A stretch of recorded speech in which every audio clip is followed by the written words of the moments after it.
Hey everyone, what's going on? Thanks for tuning in to Relevant Jukebox. So, I'm back with another vinyl update here, going through my collection, 10 random records at a time. So I hope all you guys are doing well, and yeah, I'm gonna get right into these records for you. I'm not really gonna waste any of your time here. Starting off with a really great EP from one of my favorite bands ever, My Bloody Valentine, the You Made Me Realize EP. This might be my favorite of the EPs from My Bloody Valentine. This does have the infamous track You Made Me Realize on it, which if you have seen My Bloody Valentine live before, they do call it the Holocaust section. They'll draw it out for like just a random amount of time with like the most noisy, cacophonous, like punishing wall of sound you can imagine, actually. So this is one of the original presses on Creation Records here. Standard black record. I had to track this down after I caught My Bloody Valentine live in Boston in 2013. They played slow from this, and I gotta say, I think that might be just maybe the heaviest track I've ever heard in my life. Like, after hearing that like live, it's almost like you can't wrap your mind around what happens when they play that song. It's unbelievable. Next up here, I have a 12-inch single from one of my favorite hip-hop tracks ever by the Ghetto Boys, Mine's Playing Tricks on Me. This was a Record Store Day exclusive a couple years back. I don't remember how many of these were pressed, but it's got reworked artwork, and this is on translucent green.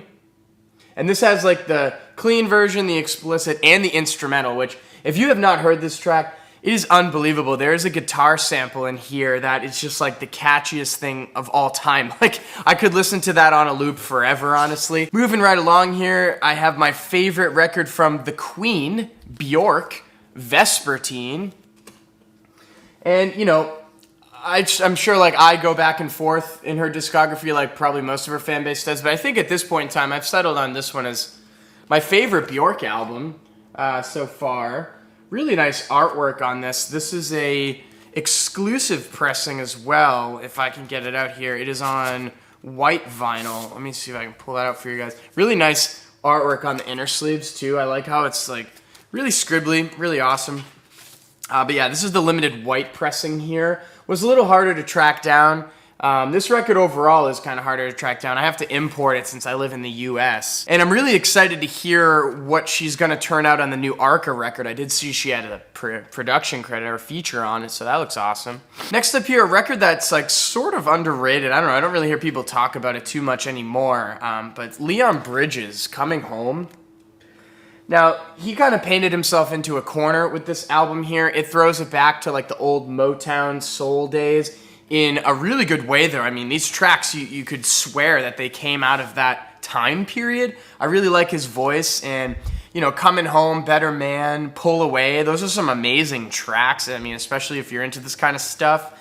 But I was actually kind of like terrified for Leon Bridges after he put this record out, because I was like, where is he going to go next? He's probably not going to do, you know, another album of this kind of stuff. And yeah, I love the labeling too, the classic Columbia Records labeling. And, you know, his follow-up was decent. It had good tracks on it. It definitely, you know, accepted a lot more modern production techniques, kind of more of a smoothed out sound. But, you know, even if I just have this record, I mean, I'm really happy. It's a really great album here. Next up here, I have the sophomore full-length album from the Avalanches, Wildflower. I did think this was a really solid release here. They're kind of teasing new material too, which I'm really iffy on.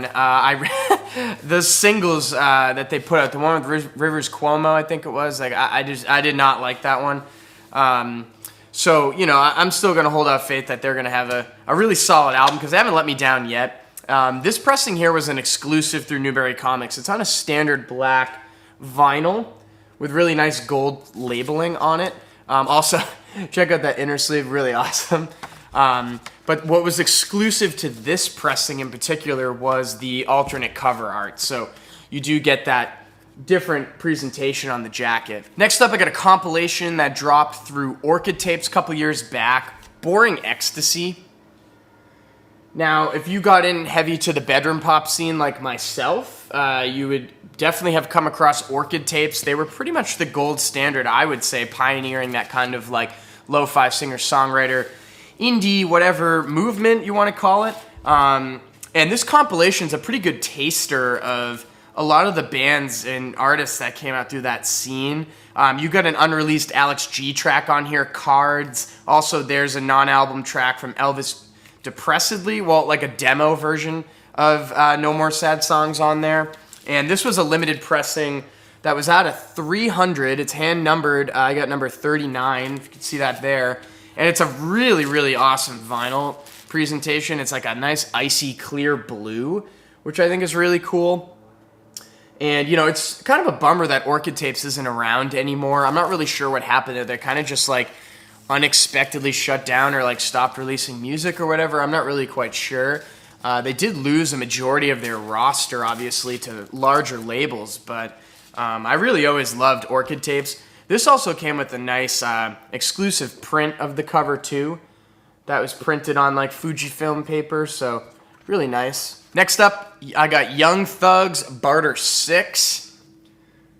Probably my favorite Young Thug project overall. I mean, Constantly Hating, I still think, is one of the more refreshing sounding trap songs to like really ever come out. And it's a nice gatefold here. Nothing too crazy on the presentation of the packaging over here, but there's not a lot of Young Thug vinyl out there, really. You know, you can find Jeffrey being pressed through like Vinyl Me Please, but it's like really expensive nowadays. Even this is like sort of hard to track down. Like you're not going to find it in a local record store probably. This is just a black vinyl over here. I really want him to press So Much Fun. I really enjoy that record still. It's just like such a good summertime vibe and just like easy listening. You know, I'm really a big Young Thug fan. I think he is a really innovative rapper, you know, compared to, you know, most of the other people out there in the landscape. Moving right along here, I got a stone cold classic from Talking Heads, Remain in Light.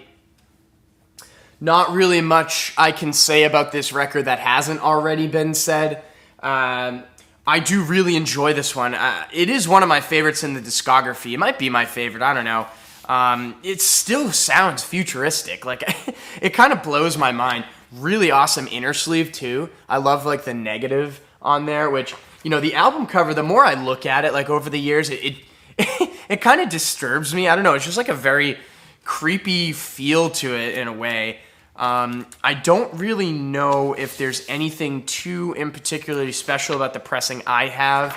I think it's just like a, you know, it's just a sire press from back in the day. It's probably just it's not like an early version of it. I honestly don't really know too much about it. I just wanted to buy this record to have in my collection, obviously, because I'm a huge Talking Heads fan. So it is still pretty affordable, even if you want an original press, and it's been repressed like a million times. Also came with a lyric inner sheet there, so have that on hand. And coming down the end of the update here, I know that when I started off this series, I said that when I got to an artist where I had a particular amount of their records, I'd probably just segregate it into like their own video, just to avoid seeing the same artist over and over again through these updates. And I completely spaced on the fact that I have like a ton of Sonic Youth records, so I kind of already started that. So I got two more here just to kind of throw them in there, but they're two really good ones.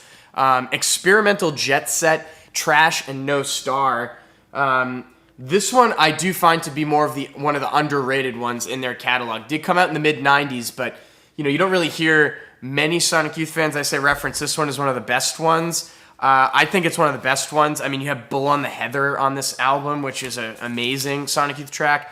And this one that I have is a promo copy. So you can see there's a gold foil stamp there as promo, and it is a translucent blue pressing. So this one was kind of hard to track down when I got it a few years back. So you see it's the translucent blue over here on the Geffen label, which you don't really hear anything about anymore.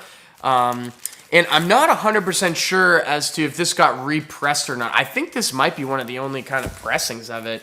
It's got a really awesome inner sleeve, too, that I would love to have that image framed. I just like it a lot, how it's got the Sonic Youth on the guitar case back there. And then you got the lyrics on the back. But really underrated Sonic Youth record. And rounding out this batch of updates, I have my favorite Sonic Youth record, which is Sister. And this, in particular, pressing of it is one of the original ones. So this one does hold a little more value compared to the others.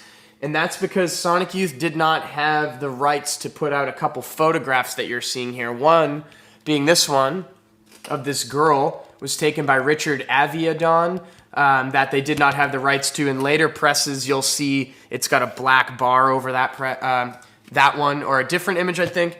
Also, the Disney photo right in the front there that's got the squigglies on it. They didn't have the rights to put that out. So only the original presses of this album and some of the promotional posters are going to have those images on them still. And this came out through the SST label. So you'll see here, you get that awesome labeling on it. So yeah, that's going to do it for this batch of 10 records for my Vinyl Updates series. I will be back shortly with part 6 for you guys. So I hope you're all doing well.